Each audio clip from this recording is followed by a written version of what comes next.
Back talking more Steelers next week. Big game in Cincinnati. Then it's Cleveland and Baltimore and a bye week thrown in there as well. So they got a whole bunch of AFC North football right here. So, Mark Kaboly, let's talk about this game. Cincinnati won today. They were down 14-0. They showed me a lot of moxie coming back. They could have lost that game. In fact, in previous years, I would have said they would have lost it. They're 4-1. What do you see in this game, and what do the Steelers have to do? Man, I still don't believe in the Bengals. Even after a month now, 5 games, I still don't believe in them.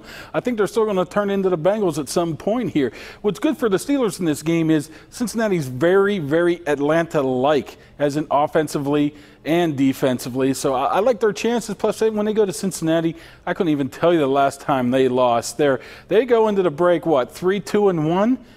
You know, all of a sudden, it's not that bad. It's not that bad. Hey, Bob, last year at this time, the Steelers were 3-2. They end up winning 10 of their last 11. So I wasn't not about ready to wipe them out of the books yet. I think they have a good chance. I think they're very close to where they were last year. And I think they will go down there and beat the Bengals. Yeah, but we haven't seen a team make the playoffs with 8 wins since the Broncos back in 2011. They've got a ways to go before they get back really into the playoff mix, and one of those steps they have to take is winning a divisional game. How about winning a conference game? They've got 2 against NFC South foes, so this is really big, and it's usually the game in the series that they win, like Mark was alluding to. This is huge because the Bengals tend to play better in Pittsburgh than they do down in Cincinnati, and overall, the Steelers still have a brutal schedule remaining. They've got to go on the road to play the Baltimore Ravens, the New Orleans Saints, and the Jacksonville Jaguars, plus New England comes here.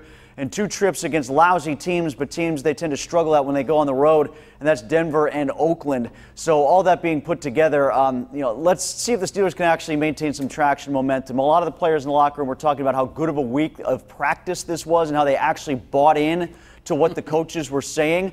Let's hope that's not just about desperation because they knew how bad their situation was and they think they're automatically back on track again. That really needs to be applied to this game against the Cincinnati Bengals. I mean, look, let's remember whenever they go to Cincinnati, it's ugly. Let's remember what happened last December in Cincinnati. I mean, the game Shazier got hurt. The game that AB almost got his head taken off. It was just a bizarre things, weird things happen there. I think if the Steelers are going to rely on, the Bengals are going to be the Bengals at some point, like Kaboly's talking about, I don't think that's the way to go. You saw what Pop mentioned today, the way they came back with 2 defensive touchdowns. Their front defensive line is athletic. The Steelers did a really good job of protecting Ben today. Part of that was because they were able to run the ball. They have to be a normal game. The Steelers have to make this as boring a game as possible. Vontaze Burfict, our good buddy, is going to be back too, so that adds another. He and Juju, I'm sure, are going to have a nice exchange of greeting cards before the game. I just think we cannot make any. I'm not making any assumptions about how that game's going to go, and I think the Bengals are actually pretty good. Mark, let's talk about Cleveland. They won a game, another overtime game, with one of the ugliest field goals you'll ever see, but it went straight through the upright, which is all that matters.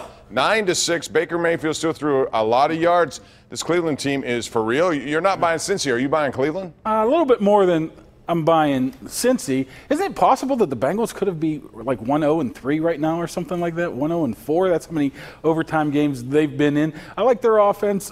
Baker Mayfield. Coach Todd. Coach Todd getting it going. Let me tell you something. What concerned me the most about the Browns is this. They watched Baker Mayfield practice for 4 months, and they still decided they wanted nothing to do with him starting. That tells me all I need to know about the Browns. But I still like the Browns' defense a little bit better than the Bengals. So, it's one neck and neck. And Benzie, to your point, maybe 8 wins doesn't make the playoffs, but 8 wins might win this division. Yeah, well, you're right about that in the sense that the Bronco team that did get 8 didn't get in as a wild card. They got in winning a bad division, so that might be the case. But the thing about the Browns that I look at, I say, look, Mark, you're right about their defense, but their offense, even though Baker might be taking it a few strides forward, they can't, from 1 week to the next, have 2 sides complement one another. Like their defense was good enough to beat the Steelers, good enough to beat the Ravens by a more comfortable distance, good enough to beat the New Orleans Saints, and then their special teams or their offense let them down. Last week their offense puts up 42 and their defense allows 45 to the Raiders. So they have not been able to coalesce and have all sides working for them at the same time, which is still very Browns-like. Yeah, but I will say this. They've shown some mental toughness that I think we all assume that they haven't had for, 20 years? I mean, I think that's maybe the most impressive thing. I mean, they've lost some gut punch games this year. They lost some gut punch games last year, but with a young quarterback and the fact that they have, I think that Baker doesn't care. I think he legitimately does not care. I literally think he does believe he's the guy that can bring change there. And you see them moving the ball late. Like, they were backed up at the 5 in overtime at home with 2 minutes to go, and he took them right down the field. That's the kind of stuff with a young team, with so many young players. There's always that one team every year that goes from worst to first. Well, it can't go any worse than – I'm not saying the Browns are going to win the division, but I certainly think that we're going to be talking about them in December as a factor. This isn't just going to be a September, October thing. All right. The other thing about that wouldn't have even gone to overtime had they not missed an extra point. It wouldn't have been 9-9. It would have been 10-9. They would have won. But it's time to go around the horn right now, ladies and gentlemen, for this week's Smooth Moves, brought to you by Pittsburgh's largest supplier of the smoothest granite, marble, and quartz countertops anywhere. That's Armina Stone. So, Smooth Move of the Week, and we'll begin with Tim Benz. Actually, I'll give you two. First of all, Juju Smith-Schuster. Boy, can that guy jump for a guy who was in his 3rd trimester. Who knew? Hit the baby bump pretty well, I thought. The other one is Garrett Cole, the former pitcher of the Pittsburgh Pirates, who threw 7 innings of 3-hit baseball, walking none, striking out 12, getting the victory for the Houston Astros in the postseason. But I know Pirates fans, he's not really all that good. Look, there's a difference between being not really all that good and just not having it work out here. Pittsburgh fans should know that. Look at a guy named Phil Kessel, Mark, who made it work out here and not elsewhere. Well, my smooth move, I go back to the football and Ben Roethlisberger and Antonio Brown.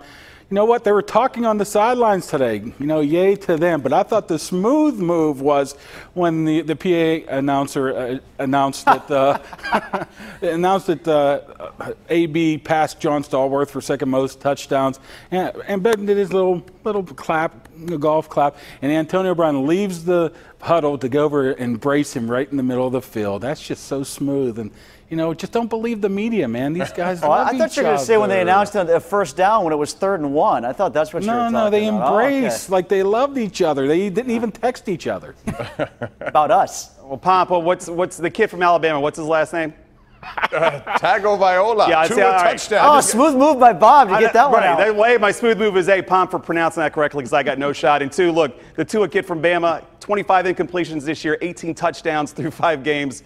The evil umpire is getting better by the week, and the season's already over, but it is impressive to see a team that has gotten by without a quarterback now just thrive with a quarterback. As much as you hate them, my God, they're impressive to watch. And I don't know who's going to beat them. Anyway, those are the Smooth Moves of the Week, brought to you by Armina Stone. Features Pittsburgh's largest indoor stone gallery. Granite, marble countertops, imported from all over the world to give you the smoothest countertops in the area. Score a touchdown with a new granite countertop from Armina Stone. Next up, Penguins. 11 goals in 2 games. We'll talk about it next.